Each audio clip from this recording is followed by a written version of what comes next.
Бізде бүгін Ермұрат мырза, тағы да сол 29-шы магистратура потогының түлегі. Ермұрат мырза, сабақ бітіп жатсыз. Осы сабаққа немен айналыстыңыз? Неден табыс тауып жүрдіңіз? Мен осыдан 15 жыл болды. Негізі бір телеком саласында жұмыс істегенмін. Біраз орындарды алдым, директорге дейін бардым. Негізі өзім жарты жыл болды, тендермен айналысып жүрмін. Жарты жыл болды.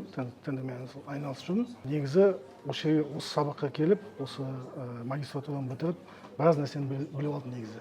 Көп нәрсені біліп алдым, өзім білмеген нәрсе.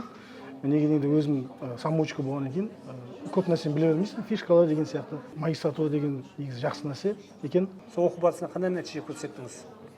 Нәтижем негізі жақсы, именно осы оқуға келген кезде 4 миллион 200 мыңға тендер ұтып алдым самұрықтан. Скастордан да ұтып жүрдім, майда нелер. Басқаларды да ұтып жүрдім. Жақында кеше біреуін ұттым, 1 миллион 200-ге. Жақсы. Ол жерде 50 на 50. Ол әдемі 100%